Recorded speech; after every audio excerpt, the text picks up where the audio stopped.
este video vamos a trabajar con el contexto de surgimiento de las teorías del desarrollo. Como ya hicimos referencia en las clases previas, es muy importante identificar y comprender este contexto para poder establecer vínculos entre los modelos conceptuales y los proyectos políticos en los que estos modelos conceptuales o teorías se inscriben. Debemos recordar algo que ya estaba presente y nos advertía el texto de Alberto Acosta, titulado El desarrollo de la euforia al desencanto. En el texto, Alberto Acosta hacía mención acerca de que los debates sobre el desarrollo son en principio herederos de una concepción dicotómica, etnocéntrica, evolucionista y universalista sobre el mundo que se instala con fuerza entre los siglos XVIII y XIX. Se trata de una visión del mundo que concibe a la modernidad como la expresión más avanzada de la humanidad, clasificando así al resto del mundo a partir de dos campos dicotómicos y excluyentes entre sí, que son localizados tanto geográficamente como temporalmente. Por un lado las sociedades modernas, por otro las sociedades tradicionales. Desde esta perspectiva, lo no europeo es definido como primitivo, atrasado, y lo europeo ocupa el lugar del progreso, el avance, ¿sí?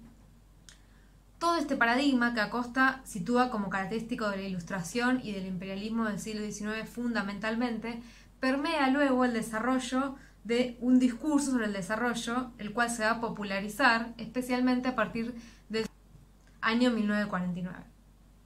En este periodo se construye una equiparación entre progreso y modernidad con la idea del desarrollo.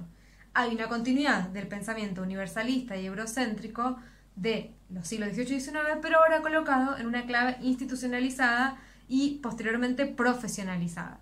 Para situar el comienzo de este debate sobre el desarrollo en esos términos, en los términos del desarrollo, debemos situarnos en la década del 50 y del 60 del siglo XX, ¿sí? 1950, 1960 y los años previos a 1950. Estas décadas son las que Alberto Acosta denominaba como el periodo de la euforia del desarrollo, ¿sí? El momento en el que el desarrollo se instala como una meta accesible y a ser alcanzada por toda la humanidad. Como hecho político fundacional de este periodo de popularización del término de desarrollo, debemos citar el discurso de un presidente de Estados Unidos, del presidente Harry Truman, el discurso que él da el 20 de enero de 1949, ¿sí? Este discurso aparece tanto citado en el texto de Acosta como en el texto de Naón, Rodríguez Enríquez y Shore, y lo van a encontrar en general citado en la bibliografía sobre el desarrollo de manera recurrente.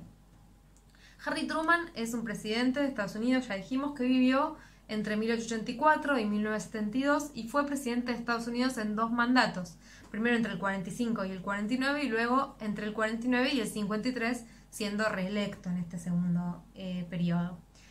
El discurso que se hizo célebre y famoso y que es frecuentemente citado al hablar del tema del desarrollo es el discurso que él da en su asunción en el año 1949. ¿Qué es lo importante de este discurso? Que él allí afirma la importancia de combatir su desarrollo creando las condiciones para reproducir en todo el mundo los rasgos característicos de las sociedades avanzadas de la época. ¿Cuáles son estas características? Por un lado, altos niveles de industrialización y urbanización. Por otro lado, la tecnificación de la agricultura, o sea, la producción de productos primarios, pero aplicando tecnología avanzada. Por otro lado, el crecimiento tanto de los niveles de producción material como de los niveles de calidad de vida, la adopción de consumo masivo de bienes.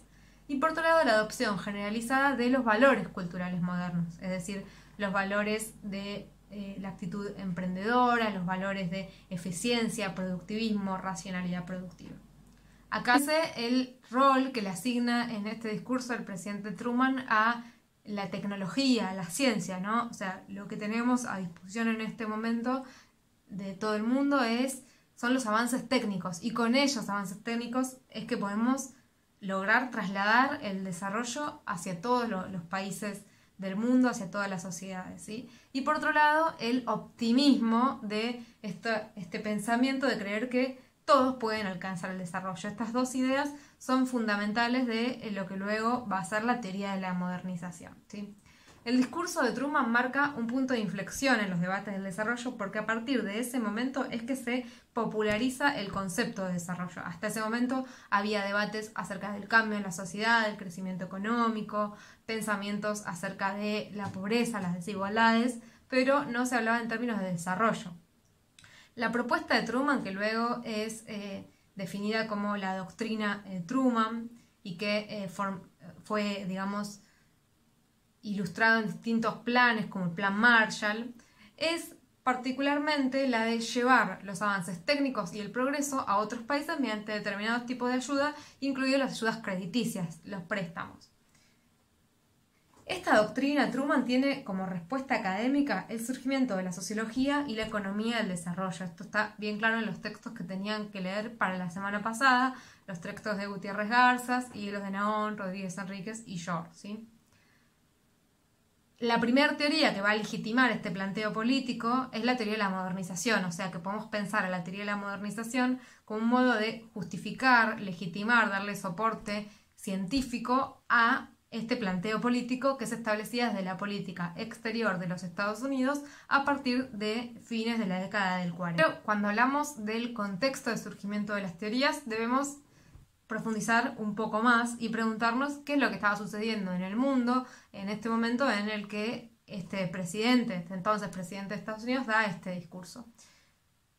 ¿Qué sucedía entonces a fines de la década del 40? Estamos situados en el periodo de la segunda posguerra, o sea, el periodo posterior a la Segunda Guerra Mundial, en un periodo también conocido como la Guerra Fría, que fue de 1947 hacia 1991, ¿sí? Una característica fundamental del periodo de la Guerra Fría es la constitución de un mundo bipolar, es decir, que el mundo estaba dividido en términos geopolíticos en dos áreas grandes de influencia. Por un lado, un bloque de orientación capitalista y liberal que está bajo la hegemonía estadounidense y por otro lado, en un segundo lugar, un bloque de orientación comunista encabezado por la Unión Soviética. La Guerra Fría fue un periodo de grandes tensiones entre estas dos potencias que no llegan a enfrentarse directamente a partir de un enfrentamiento bélico directo, sino que se enfrentan a través de terceros países. Estados Unidos y la Unión Soviética buscan ambos ampliar sus zonas de influencia, disputándose el control de países para que no cayeran al bando contrario. El discurso entonces del desarrollo que se produce en principio por parte de Estados Unidos puede pensarse así como una estrategia más en el marco de la Guerra Fría, a partir de la cual Estados Unidos procura evitar que los países pobres caigan bajo la influencia del comunismo. De esta manera, esta ayuda de la cual habla Truman en su discurso, no podemos pensarlas en términos ingenuos como una ayuda desinteresada, ¿no? Asimismo, en este periodo, entre 1945 y 1955, fuertemente, se consolida la hegemonía estadounidense en el mundo. Venimos del periodo, como decíamos, posterior a la Segunda Guerra Mundial, en el cual otras potencias, fundamentalmente europeas, como Alemania, Francia, habían quedado destruidos después de la guerra, ¿no? Entonces Estados Unidos tiene una oportunidad de consolidarse como un poder económico y necesita asimismo expandir y profundizar en su mercado exterior. Otra característica de este periodo de la Segunda Posguerra o de la Guerra Fría tiene que ver con la irrupción de programas destinados a asistir a áreas pobres, ¿sí? Es decir, es un periodo en el cual la pobreza emerge, se construye como un problema social de relevancia. Algo que tal vez ahora no nos resulta novedoso, porque ya nos parece, digamos, normal que la pobreza sea vista como un problema, pero en realidad, para la década del 40, es algo novedoso, relativamente reciente. Pensemos, por ejemplo, que en épocas coloniales se creía, por ejemplo, que el desarrollo económico de los nativos de las colonias no era algo sobre lo que merecía la pena intervenir, debido a que se consideraba que estos nativos no tenían la capacidad de desarrollar la ciencia y la tecnología. A partir de la década de 1950, los pobres se van transformando en asistidos y la pobreza entonces se transforma como un problema social que requiere intervención específica. Y esta construcción de la pobreza como un problema social encuentra continuidad en el discurso sobre el desarrollo. Se generan, por ejemplo, misiones de bancos internacionales que proponen reformas y transformaciones a los países, procurando que estos alcancen el desarrollo. Y estas misiones van a seguir asimismo una idea cientificista, ¿sí? Una confianza en la ciencia y la tecnología como herramientas adecuadas para lograr un cambio, teniendo en cuenta, o sea, basándose en la experiencia de las sociedades occidentales y planteando entonces que si esa efectividad de la ciencia ya fue probada en Occidente, puede ser trasladada a las realidades de otros países, ya que las herramientas de la ciencia y tecnología son concebidas como herramientas neutrales, deseables y universalmente aplicables. De esta manera, esta visión de la ciencia y la tecnología como fuerzas morales neutrales y como herramientas efectivas en cualquier contexto, lo que trae aparejada es la negación y la subvaloración de la historia precedente que tenían esos países, de cualquier otro conocimiento o proceso de cambio que se podría estar llevando adelante en esas realidades. Todos estos factores que podemos identificar aquí, como son la hegemonía estadounidense a nivel mundial, la constitución bipolar del mundo con dos grandes bloques de influencia, de poder y de áreas de influencia, la Guerra Fría como el enfrentamiento entre estos dos bloques, la construcción de la pobreza como un problema social de relevancia, la confianza en la ciencia y la tecnología como medios para transformar las sociedades, son elementos, estos que enumeramos, que colaboran en la constitución de un campo científico sobre el desarrollo. Algo que hoy en día podemos ya leer críticamente también como la voluntad de ejercer control sobre ciertas poblaciones y territorios. Queremos decir con esta visión crítica que estas metas supuestamente humanitarias de lucha contra la pobreza traen implícito el propósito de establecer nuevos controles sobre los países y sus recursos. Es por eso que desde una perspectiva crítica que ya tenemos ejemplificada y leída y cuando discutimos el texto de Alberto Acosta, podemos decir que el desarrollo es un instrumento de poder que permite normativizar el mundo. Tenemos un caso muy claro de esto, no solo en la realidad latinoamericana, que tal vez conocemos más de cerca, sino también en la historia de África, en donde hay una conexión muy importante entre la declinación del orden colonial y el nacimiento del desarrollo como discurso, ¿no? La mayoría de los territorios que actualmente son países africanos fueron antiguamente territorios de colonias y protectorados de países como Inglaterra, Francia, Portugal y España, y estos procesos de surgimiento de nuevos estados-nación, independización de estos países, se dan fundamentalmente en la década del 60, 1960, ¿no? Entonces, en el mismo momento en el que estos países comienzan a independizarse, se instala un discurso sobre el desarrollo que plantea de algún modo una continuidad de la influencia sobre esos países. Para sintetizar, podemos decir que en el periodo de la posguerra surge, digamos, una creencia de que los países entonces ricos tienen la capacidad financiera y tecnológica para afianzar el progreso en todo el mundo. Y se creía que esto no solo era posible, sino que también era deseable, inevitable, y que el desarrollo era un camino de inexorable avance y de irreversibilidad hacia el progreso. ¿Cuál es entonces la idea de desarrollo que prima en estos primeros abordajes teóricos sobre el tema? ¿Cómo definen el desarrollo estas primeras perspectivas? Bueno, en primer lugar definen el desarrollo principalmente como un proceso de transición de una situación hacia la otra, y se concibe que este proceso de desarrollo son fenómenos que pueden tener un carácter progresivo, ordenado y estable.